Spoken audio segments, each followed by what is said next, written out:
اللہ الرحمن الرحیم الحمد للہ وحدہ والصلاة والسلام علی من لا نبی بعدہ۔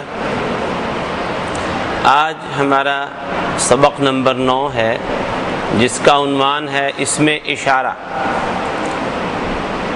گزشتہ سبق نمبر 7 میں ہم نے اسم معرفہ کی 5 اقسام پڑھی تھی، اور اس کی بنیاد یہ تھی کہ اپنی معنوی گنجائش کے لحاظ سے اسم 2 طرح کا ہے۔ ایک قسم ہے اسم نکرہ اور دوسری ہے اسم معرفہ۔ اسم معرفہ اس اسم کو کہتے ہیں جو کسی مخصوص شخص، مخصوص جگہ یا چیز کے لیے بولا جائے، اور اس کی 5 اقسام ہیں۔ پہلی قسم ہے اسم علم۔ اسم علم سے مراد ہے رکھے ہوئے، مقرر کیے ہوئے نام۔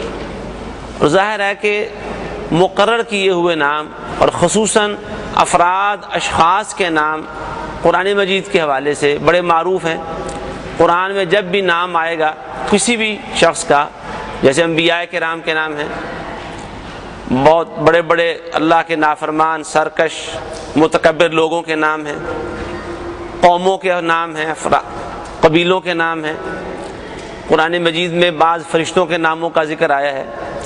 تو جو نام ہے رکھے ہوئے، مقرر کیے ہوئے، ان کی شناخت کوئی مسئلہ نہیں ہے، ان میں کوئی مشکل نہیں، کوئی دقت اور دشواری نہیں، لہذا اس کے لیے الگ کسی سبق کی ضرورت بھی نہیں۔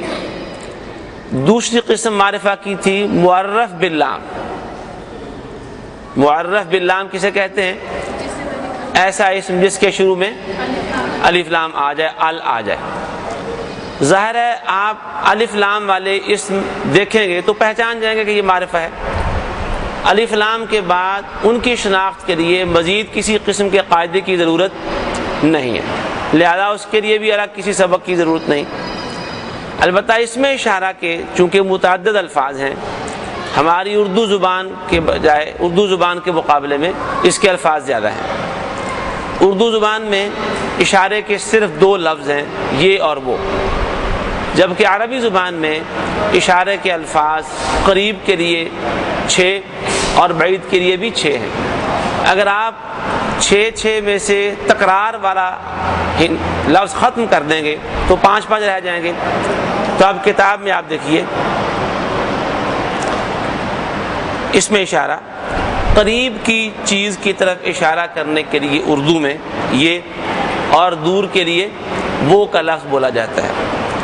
عربی زبان میں قریب اور بعید کے لیے 6 الفاظ ہیں۔ اس میں اشارہ قریب، واحد مذکر کا اشارہ، اور اشارے کے الفاظ پڑھنے سے پہلے یہ بات ذہن میں بٹھا لیں کہ یہ 6 الفاظ کس طرح بنتے ہیں۔ 3 مذکر کے ہیں اور 3 مؤنث کے۔ اردو میں مذکر اور مؤنث کے لیے اشارے کے علیحدہ علیحدہ الفاظ نہیں ہیں۔ عربی زبان میں مذکر اور مؤنث کے اشارے کے لیے علیحدہ علیحدہ الفاظ ہیں۔ اردو میں واحد اور جمع کی طرف اشارے کے لیے علیحدہ علیحدہ الفاظ نہیں ہیں، جبکہ عربی زبان میں واحد کے لیے اشارے کا لفظ اور ہے، تثنیہ کے لیے اور ہے، جمع کے لیے اور ہے۔ اس لحاظ سے 3 مذکر کے اشارے ہو گئے اور 3 مؤنث کے اشارے ہو گئے۔ تو اب ہم وہ الفاظ دیکھتے ہیں جو اشارے کے لیے استعمال ہوتے ہیں۔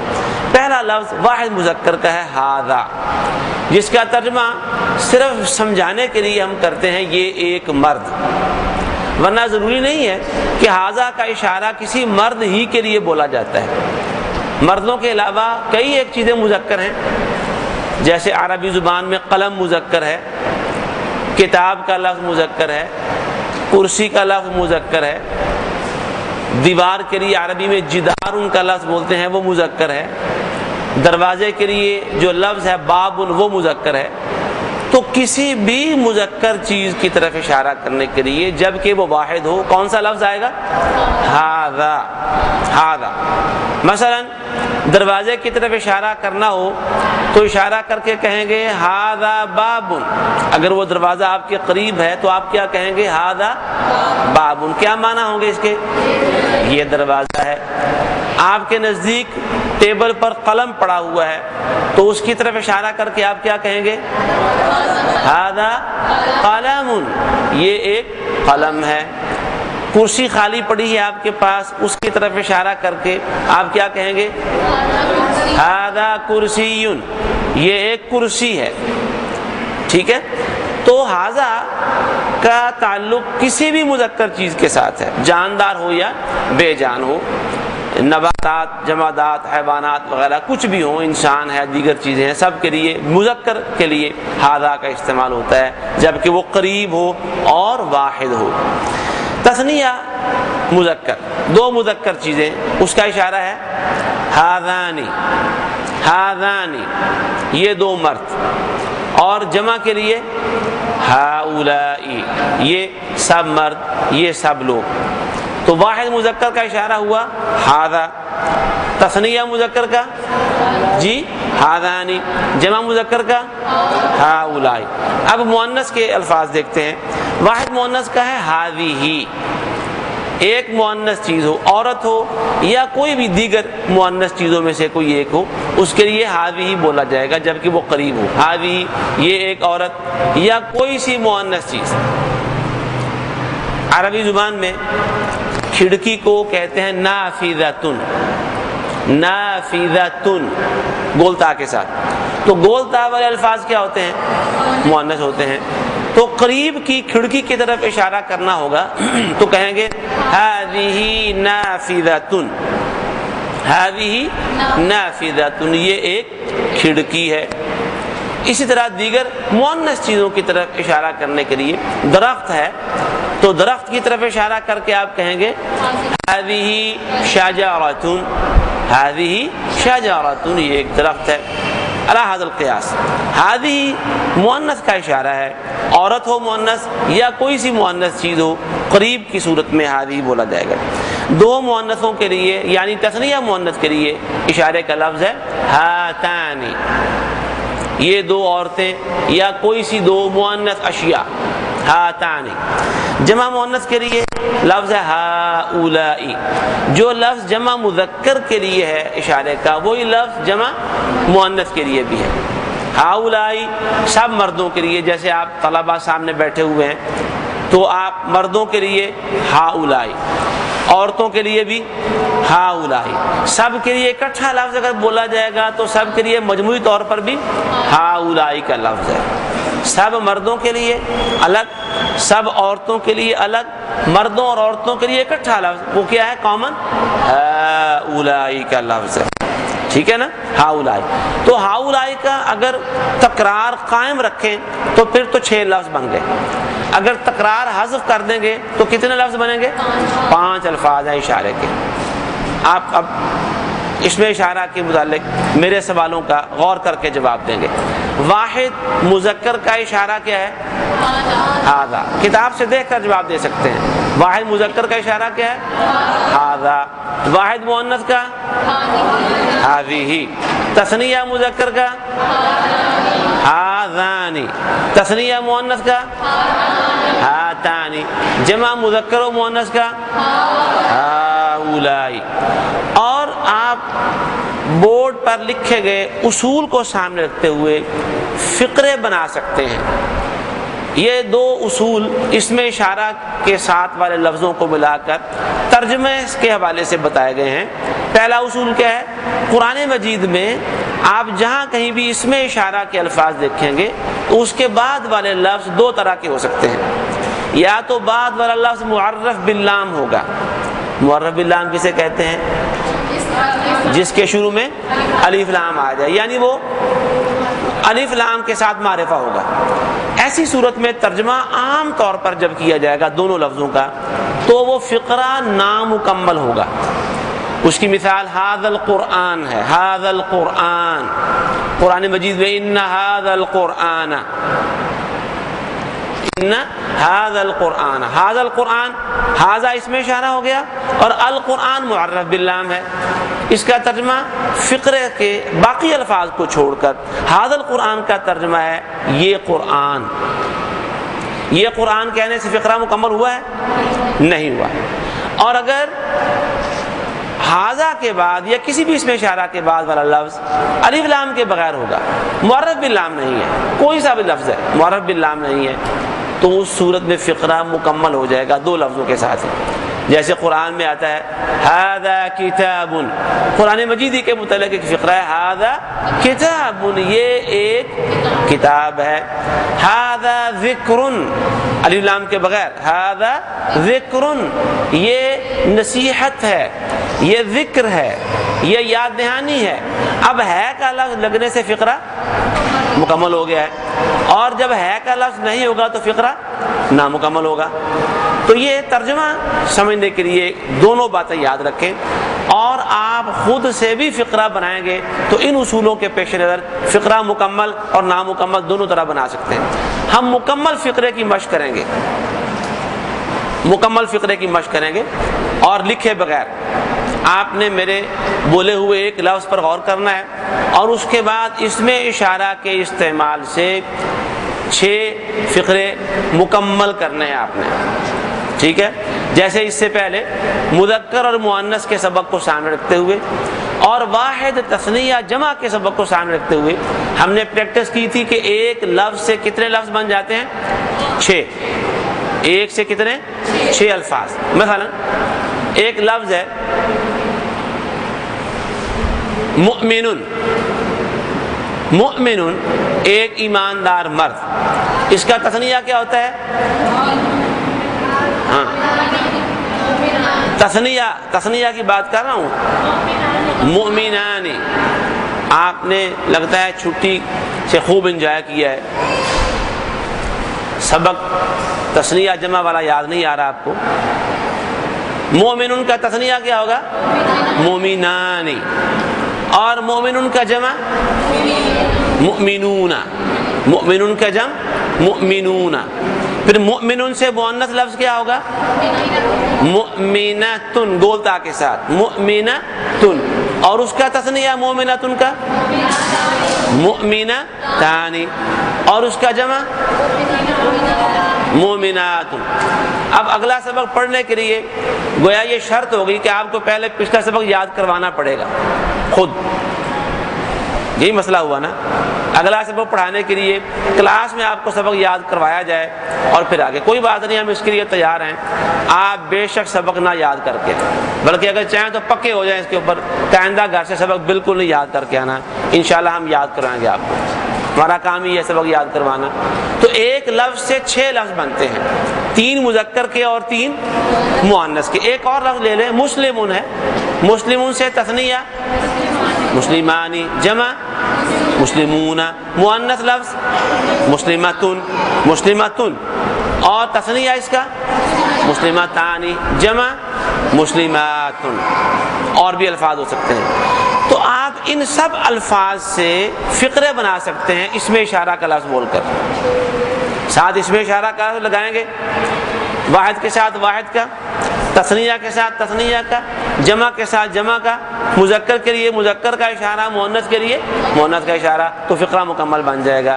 جیسے ھذا مسلمن، یہ میں نے ایک فقرہ آپ کو دے دیا ہے، ھذا مسلمن. ھذا مسلمن کے معنی کیا ہوں گے؟ یہ ایک مسلمان مرد ہے. ھذا مسلمن، یہ واحد کا لفظ ہے مذکر، تو اس کا تثنیہ کیا ہوگا؟ تثنیہ تثنیہ ھذانی مسلمانی، ھذانی مسلمانی، اور جمع ہؤلاء مسلمون، ہؤلاء مسلمون. اس کے بعد اس کا مؤنث فقرے آ جائیں گے. ھذا مسلمون سے مؤنث فقرہ کیا بنے گا؟ ھذہ مسلمۃ. اچھا ایک بات میں اور آپ کو بتاتا ہوں، میرے ان سوالوں کا جواب دینے کے لیے اگر کتاب دیکھ لیں آپ تو کوئی حرج نہیں ہے. مقصد آپ کو سبق سمجھانا اور یاد کروانا ہے، یہ کوئی نقل والا چکر نہیں ہوگا. اگر آپ نقل کر سکتے ہیں کتاب سے تو نقل کر لیں، لیکن وہ کہتے ہیں نقل را عقل باید، نقل کر سکتے ہیں. ھذہ مسلمۃ، ھذہ مسلمۃ، یہ واحد مؤنث. تثنیہ ہاتانی مسلمتانی، اور اس کا جمع کا فقرہ ہاؤلائی مسلماتن، ہاؤلائی مسلماتن۔ اسی طرح پڑھنے والے کو یعنی اسٹوڈنٹ کو عربی زبان میں کیا کہتے ہیں؟ طالبن۔ اسٹوڈنٹ کو، لڑکے کو، مرد کو کیا کہتے ہیں؟ طالبن۔ تو آپ نے یہ کہنا ہے کہ یہ ایک طالب علم ہے، یہ لڑکا طالب علم ہے، یہ طالب علم لڑکا ہے، تو آپ کیا کہیں گے؟ ھذا طالب۔ اگر لڑکی ہو تو ھذہ طالبات، ھذہ کیونکہ آوازیں آ رہی ھذہ طالبات، ھذہ طالبۃ، یہ ایک اسٹوڈنٹ لڑکی ہے۔ اچھا اب آتے ہیں ہم آگے تثنیہ کی طرف۔ تثنیہ مذکر فقرہ کیا ہوگا؟ ھذانی طالبانی، یہ دونوں طالب علم ہیں لڑکے، ھذانی طالبانی۔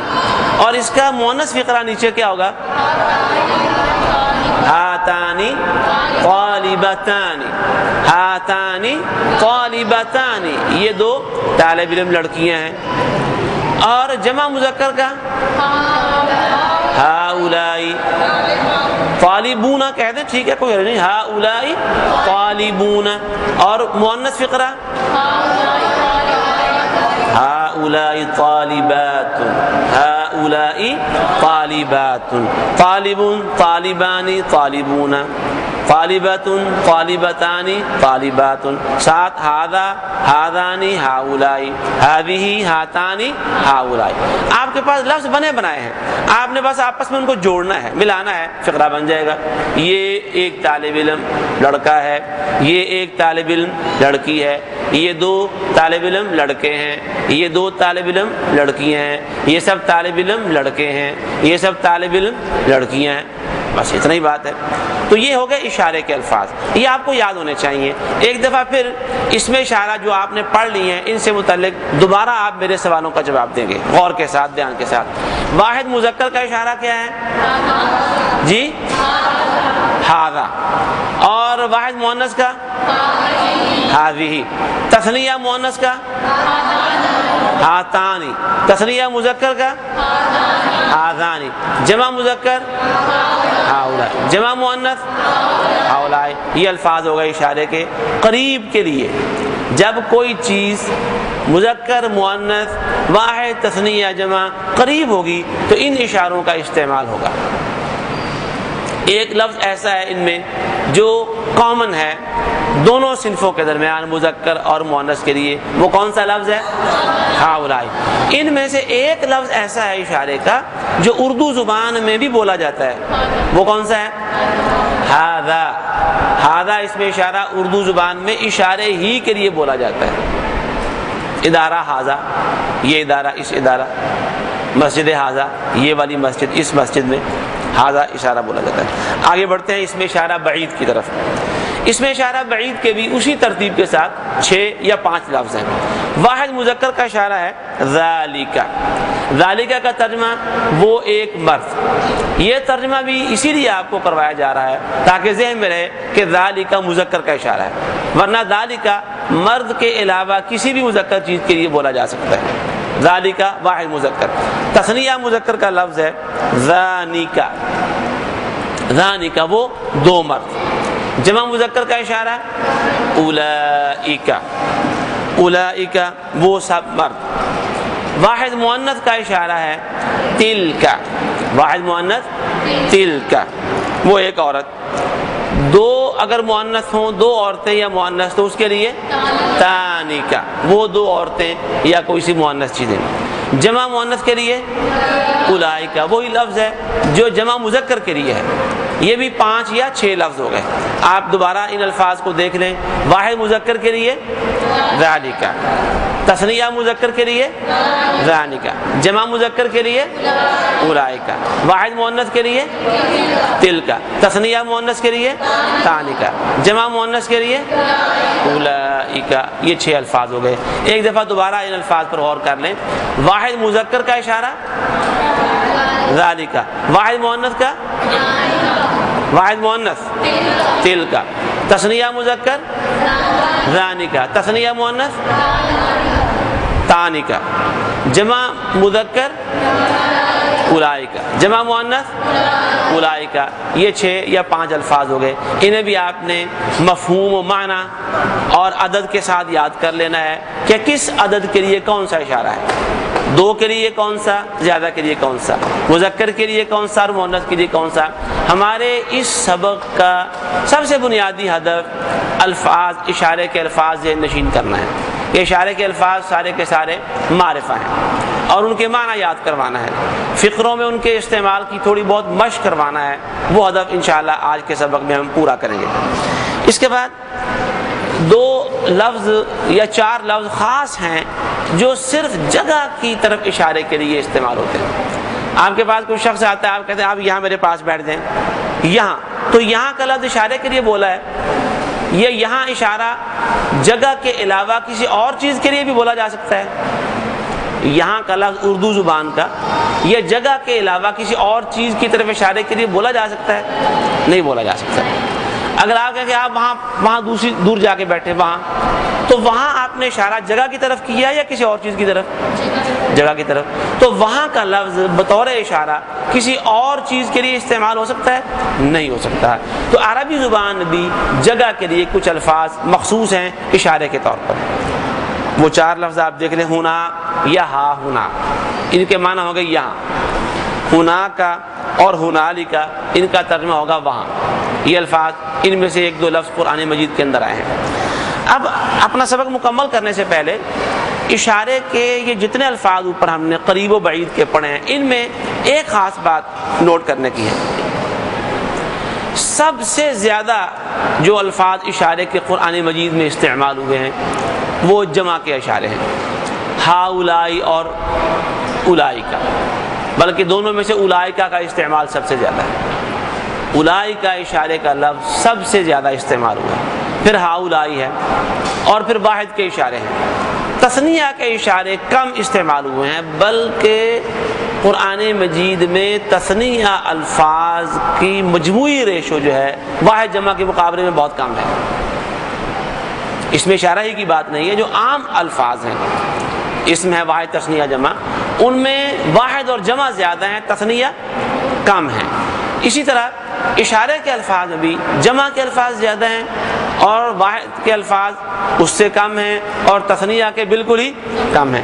پھر ان تثنیہ الفاظ میں سے تانی کا تثنیہ مؤنث بعید کا اشارہ، تثنیہ مؤنث، یہ تو بالکل کوئی ہے ہی نہیں قرآن مجید میں.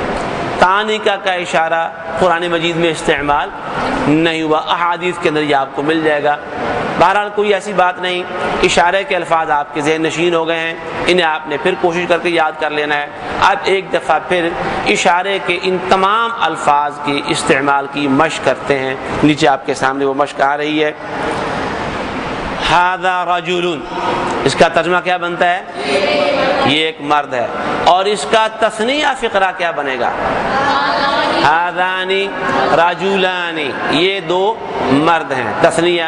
اور اس کا جمع کا فقرہ ہؤلاء رجال. کتاب کے اندر آپ کے اگلے صفحے پر یہ الفاظ لکھے ہیں ہؤلاء رجال، یہ سب مرد ہیں یا یہ بہت سے مرد ہیں.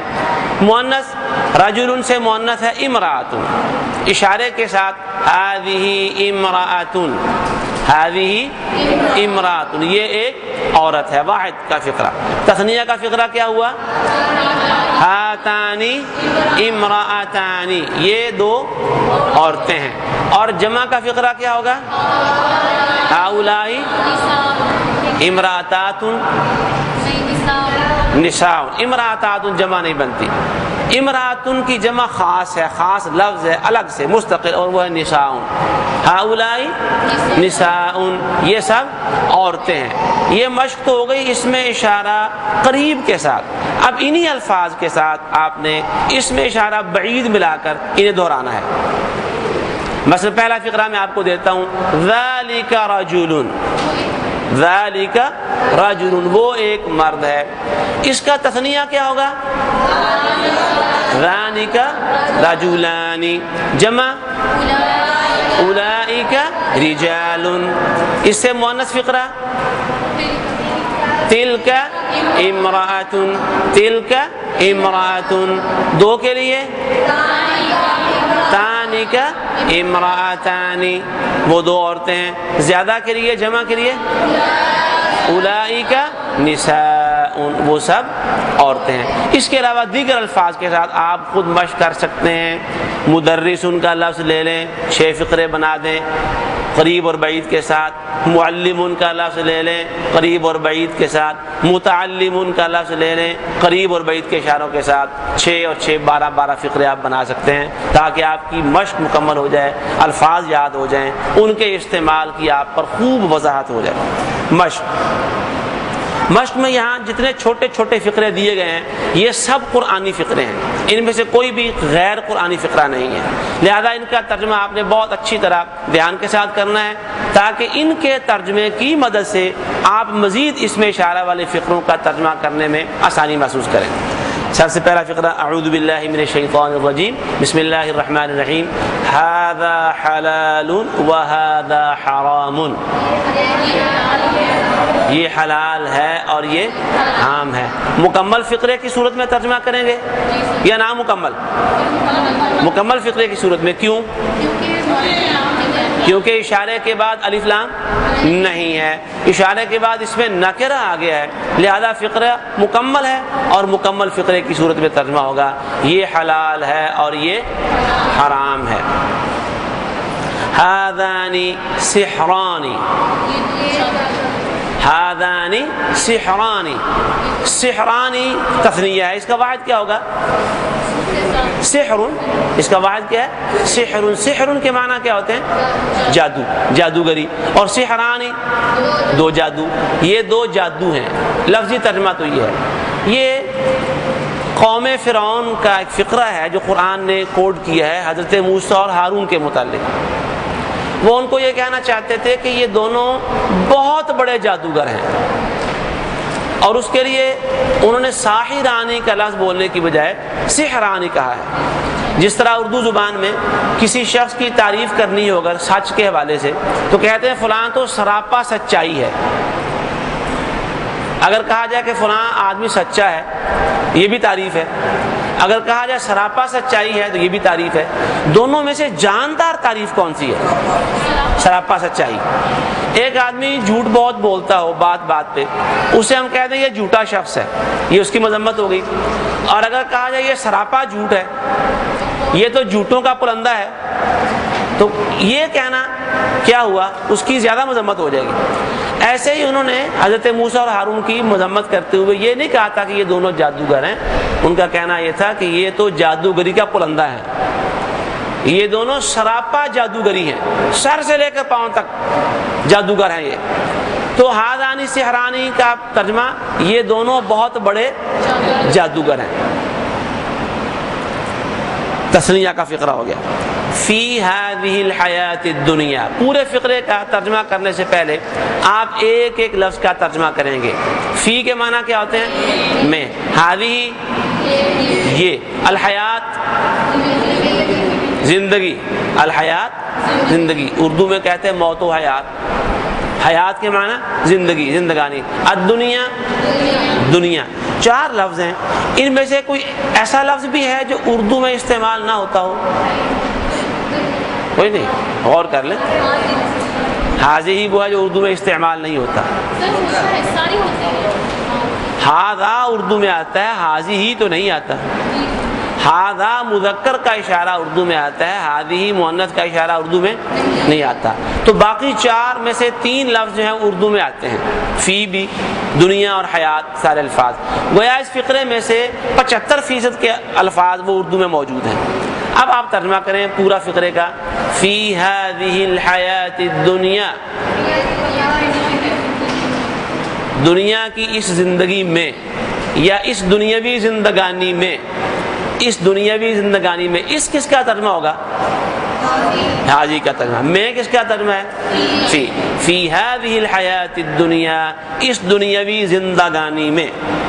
آگے چلیے، ھذا الفتح، ھذا کے معنی یہ، الفتح سے ال ہٹا دیں، فتح، فتح اردو میں فتح کا لفظ بولا جاتا ہے، یہ فتح، ھذا الفتح کا ترجمہ کیا بنتا ہے؟ یہ فتح۔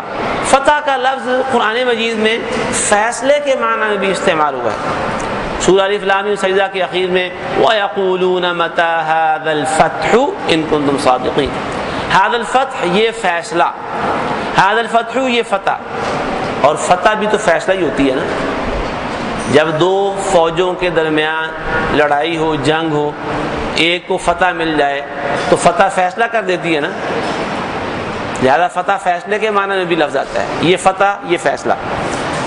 ذالک الکتاب، ترجمہ کیجئے ذالک الکتاب، وہ کتاب، آپ لفظی ترجمہ کریں نا، قرآن مجید کی پوری آیت اور پورے فقرے کا جو بہاؤ اور سیکوینس ہے اس کو آپ چھوڑ دیں۔ ذالک الکتاب کا ترجمہ کیا ہے؟ وہ کتاب۔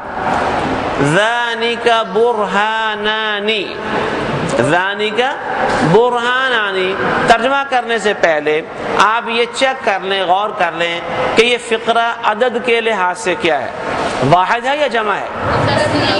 تثنیہ ہے، نہ واحد ہے نہ جمع ہے، یہ تثنیہ ہے۔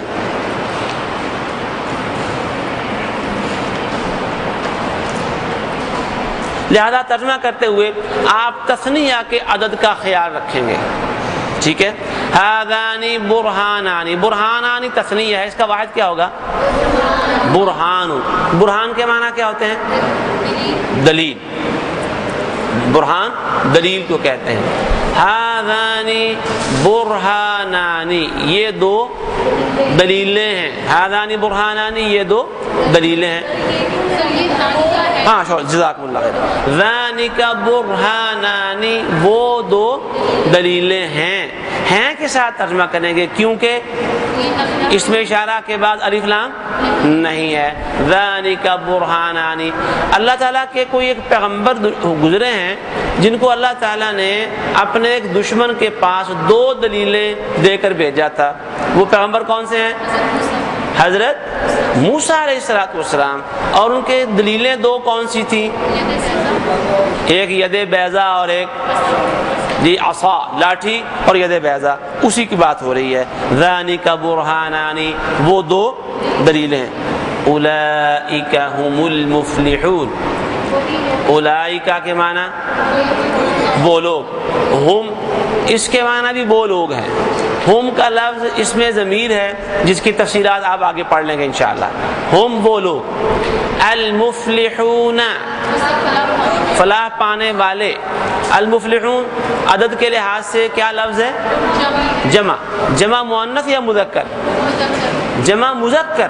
اولئک هم المفلحون کا ترجمہ وہی لوگ فلاح پانے والے ہیں، کیونکہ دو دفعہ وہ آ گیا، اولئک وہ، ہم وہ، لہذا دو دفعہ کا ترجمہ اردو میں زور دے کر کریں گے، وہی لوگ فلاح پانے والے ہیں، وہی لوگ کامیاب ہونے والے ہیں۔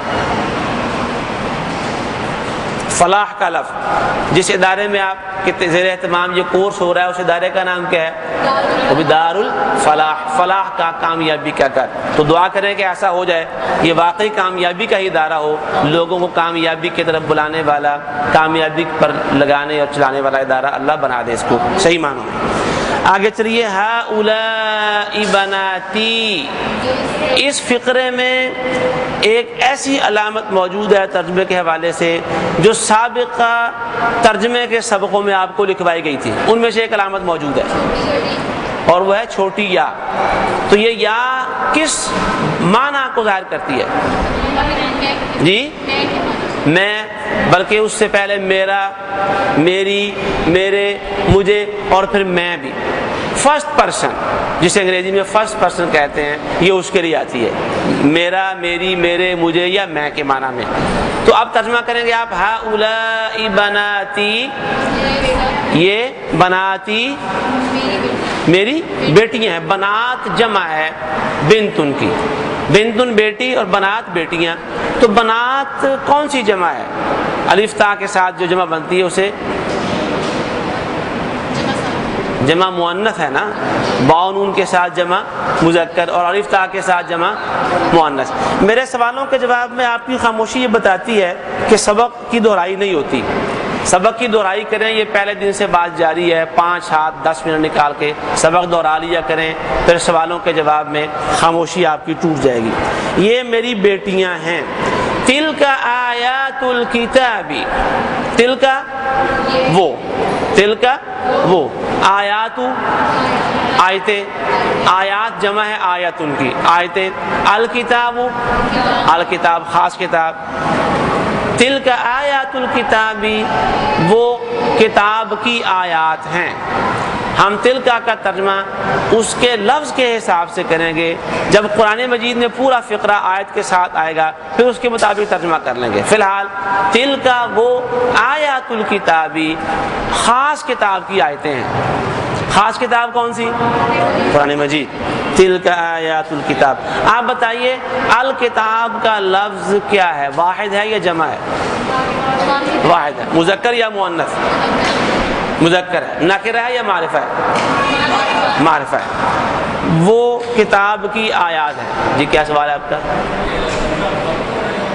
یہ فقرہ مکمل ہے کیونکہ تلکا کے بعد الف لام والا لفظ نہیں ہے۔ تلکا کے بعد متصل بعد جو لفظ ہے اس میں الف لام ہے نہیں، لہذا فقرہ مکمل ہوگا۔ ذالک الفوز العظیم، اس کا ترجمہ بھی مکمل فقرے کے طور پر کریں گے۔ اس کی وجہ یہ ہے کہ ہم نے کہا تھا کہ اشارے کے بعد والے الفاظ اگر معرف باللام ہو تو عام طور پر فقرہ نامکمل ہوتا ہے، تو کبھی کبھار مکمل بھی ہو سکتا ہے۔ یہ مکمل فقرہ ہے۔ ذالکہ کے معنی وہ، الفوز کامیابی، العظیم بڑی یا بہت بڑی، وہ بہت بڑی کامیابی ہے۔ الفوز العظیم قرآن مجید میں بعض جگہوں پر ال کے بغیر بھی آیا ہے، فوزا عظیما ومن یطع اللہ ورسولہ فقد فاز فوزا عظیما، فوزا کامیابی، عظیما بڑی۔ اسی فوز کے لفظ سے ہی لڑکیوں کا ایک نام رکھتے ہیں فوزیہ یا فائزہ، لڑکے کا نام رکھتے ہیں فائز، فائز کامیاب ہونے والا، فائزہ کامیاب ہونے والی۔ ذالک الفوز العظیم۔ آگے تلک الرسول، وہ سب رسول، تلک وہ، الرسول رسول، وہ سب رسول۔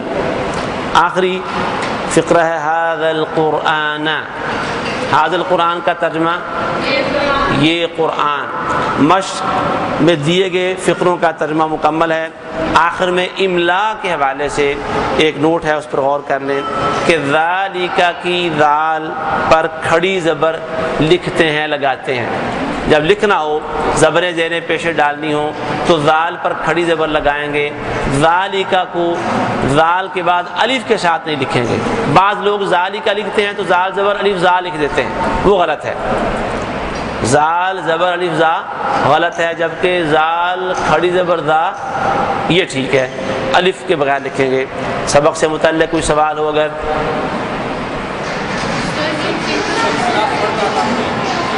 وآخر دعوانا ان الحمد للہ رب العالمین۔ ایک سیکنڈ جی، ایک سیکنڈ، آپ کے سوال بھی سنتے ہیں۔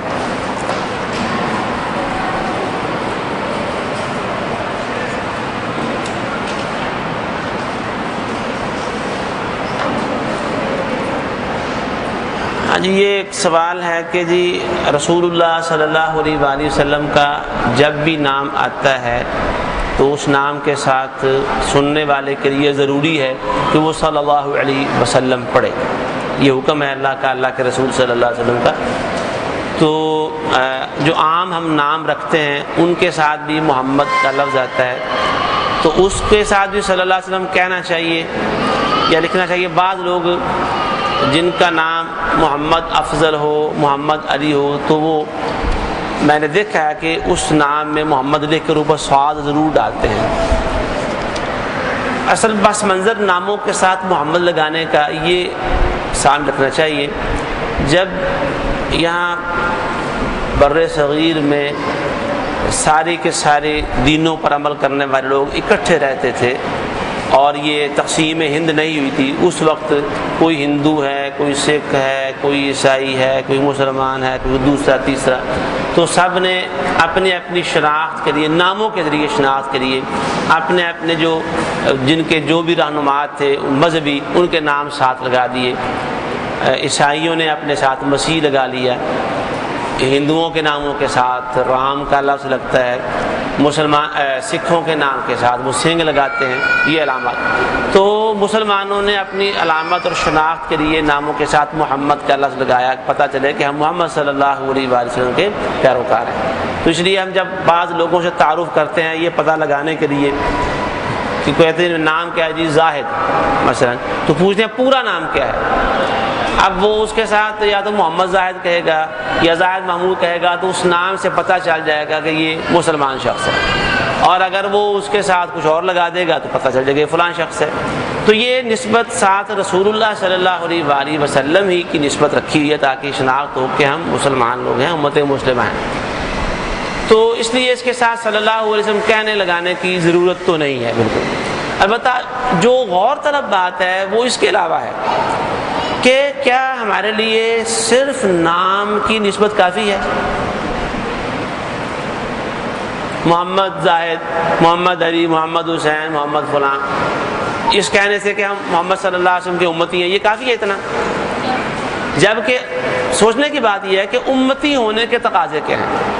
ویسے اللہ تعالیٰ کو جو سب سے زیادہ پسندیدہ نام ہے وہ پتہ ہے کون کون سے ہیں؟ جی عبداللہ اور عبد الرحمن۔ مدینہ میں ایک شخص تھا جو منافقوں کا سرغنہ تھا، اس کا نام بھی عبداللہ تھا۔